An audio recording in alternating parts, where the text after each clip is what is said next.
कभी कभी कला उन जगहों पर जन्म लेती है जहां हम कल्पना भी नहीं कर सकते।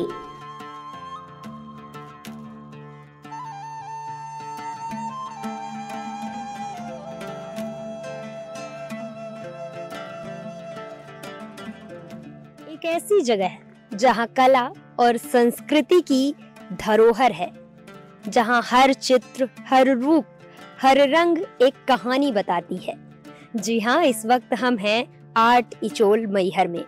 मध्य प्रदेश के मैहर के पास एक छोटा सा गांव इचोल, जो भारत के कला मानचित्र पर अपनी एक अनोखी छवि बना चुका है।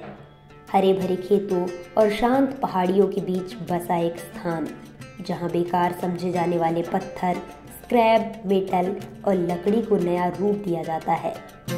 यह स्थान है आर्ट इचोल, जहां कला की न कोई सीमा है और ना ही कोई दीवार, बस खुली हवा और खुला कैनवास है, जिसे साल 2014 में कला प्रेमी अंबिका बेरी ने साकार किया। इन्होंने कला को अपने जीवन का पर्याय बनाया है। कला के साथ 35 इयर्स हो गए हैं। तो पहले तो कलकत्ता में गैलरी में रन कर रही थी और 25 साल से वहाँ के जो आर्टिस्ट हैं जिनके साथ मैं काम करती थी कलकत्ता में, उनको बहुत अच्छा लगता था मैहर आना।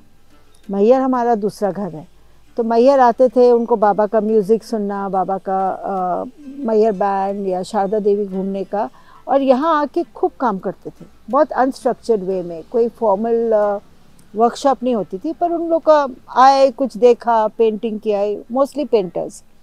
फिर कुछ साल पहले हम लोग ने यहाँ फुल टाइम रहना शुरू किया, तो मेरे लिए बहुत नेचुरल, एक बहुत ऑर्गेनिक वे में मैंने अपना आर्ट, जो मैं सिटीज़ में दिखाती थी, एक अलग एलीट क्राउड आता है आर्ट खरीदने के लिए, सो वहाँ एक सिटी से लेके मेरा एक अगेन ऑर्गेनिक वे में हुआ ट्रांजिशन कि मैं यहाँ छोटी सी जगह में दिखाना चाही कि इतना मेरे पास मैहर में आर्ट है, इतने लोगों के साथ मैंने काम किया है, इतने लोग आए हैं मैहर में, क्यों ना मैं पब्लिक के साथ शेयर करूं। पर यहाँ पे हमारा मेन चीज़ पेंटर्स के साथ नहीं, ज़्यादातर स्कल्प्टर्स के साथ। जो स्कल्प्टर्स हैं उनको मौका नहीं मिलता स्केल में बनाने का, क्योंकि गैलरीज भी छोटी होती हैं, बड़े बड़े स्कल्पचर्स अंदर घुस भी नहीं सकते किसी अपार्टमेंट में, और अपने स्टूडियो में भी वो बहुत बड़ा काम नहीं कर सकते, रखने की दिक्कत है। कागज़ का काम तो आदमी कहीं पे भी रख लेता है, पर स्कल्पचर्स रखना बहुत दिक्कत का काम है। तो उस उद्देश्य से कि क्यों ना मैं स्कल्पटर्स को थोड़ा सपोर्ट करूं, उनको एक स्पेस और स्केल में बनाने का चांस दें, तो उस उद्देश्य से आर्ट इचोल मैंने खोला। तो मेन मेरी खपरेल कोठी है, उससे हमने बहुत इंडस्ट्रियल वेस्ट यूज़ किया है, रेलवे का, शिप का, फैक्ट्रियों का, ट्रक वालों का, हमने बहुत इंडस्ट्रियल वेस्ट यूज़ किया है बहुत क्रिएटिव वे में, ताकि उसमें भी एक जो चीज़ हम लोग फेंकते हैं उसमें भी मैंने एक कला का रूप दिया है। सो वो आई थिंक एक इनोवेटिव और यूनिक फीचर है यहाँ का। बाकी तो जो लोग आते हैं फिर मेरे लिए एनवायरनमेंट इम्पॉर्टेंट है, रिसाइकलिंग इम्पॉर्टेंट है। सो बहुत सारे आर्टिस्ट रिसाइकल्ड वेस्ट मटेरियल से भी काम करते हैं, पर उद्देश्य सिर्फ वेस्ट मटेरियल से नहीं है, उद्देश्य है अच्छा आर्ट करना। आर्ट इचोल में पत्थरों को तराश कर उन्हें कलाकृतियों में बदला जाता है। यहाँ मेटल को जोड़कर नई आकृतियाँ दी जाती हैं और लकड़ियों को इस तरह से गढ़ा जाता है जैसे मानो कभी वह खराब थी ही नहीं। ये एक ऐसा मंच है जो न केवल कलाकृतियों को दर्शाता है, बल्कि कलाकारों को अपनी कला बिखेरने का मंच भी देता है, जो मैहर से महज 10 किलोमीटर की दूरी पर है। यहाँ के जितनी भी कलाकृतियां हैं, चाहे वो बाबा अलाउद्दीन खां की प्रतिमा हो या फिर उनके वाद्य वृंद हो, वो सभी चीजें हमें यहाँ पे दिखाती हैं। आर्ट इचोल सिर्फ एक गैलरी ही नहीं बल्कि एक प्रयोगशाला भी है।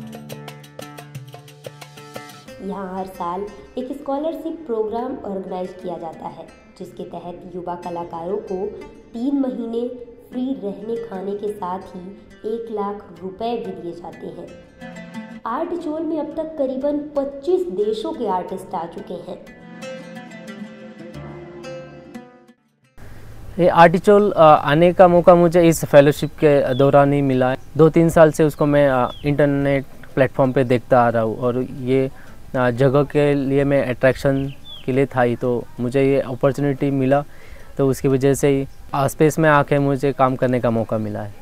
ये यहाँ पे जो स्कल्पचर फेलोशिप में मैं एक ब्रिक्स का एक इंस्टॉलेशन क्रिएट कर रहा हूँ। वो एक मॉन्यूमेंट स्ट्रक्चर जैसा दिखाई दे रहा है, बट वो एक हेरिटेज एंड अर्बनाइजेशन के बीच में एक टेंशन तरीके का एक डायलॉग क्रिएट कर रहा है।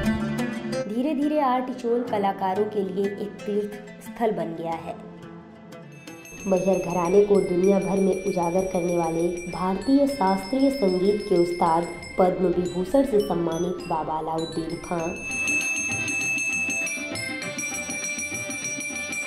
गौतम बुद्ध जैसे कई बड़ी हस्तियों की प्रतिमा भी आर्टिचोल में बनाई गई है। एक बैल है, वो पेड़ के नीचे डांसिंग कर रही है। वो बहुत ही सुंदर सब्जेक्ट है। जैसे मान के चलिए स्प्रिंग सीजन आती है, बसंत ऋतु, उस वक्त हर चीज़ नया नया लगते हैं, है ना। तो मैं एक जो पेड़ बना रहा हूँ वो थोड़ा सा आर्किटेक्चरल फॉर्म को लेके बना रहा हूँ, जो मेरे पास्ट काम से रिलेटेड है। और जो गाय है थोड़ा नाच रही है, बहुत खुश है, तो उसी चीज़ को मैं कंपोज करके एक स्कल्पचर बना रहा हूँ। ये आर्टिचोल में मैंने इवन जो हॉर्स है ये मैंने बनाया। आर्टिचोल सिर्फ कलाकारों के लिए नहीं बल्कि कला प्रेमियों के लिए एक अद्वितीय जगह है, जहां हर व्यक्ति अपनी आत्मा को कला के माध्यम से जोड़ता है। यहाँ का जो आर्ट है वो मतलब एक अलग है, बहुत अलग है, और इसको देख के मतलब ये कह सकते कि मतलब फीलिंग जो है अलग थोड़ी सी आती है और बहुत अच्छा लगता है। यहाँ पे मतलब जो आर्ट हुआ है, मतलब लोगों ने जो बनाई हैं चीज़ें, वो तो बहुत अलग है, सब जगह देखने नहीं मिलती है। आर्टिचोल एक अपने आप में बहुत विशेष जगह है। कला एक यात्रा है जो कभी खत्म नहीं होती। यह बढ़ती है, बदलती है और नए रूप लेती है। आर्टिचोल इस यात्रा का एक महत्वपूर्ण पड़ाव है।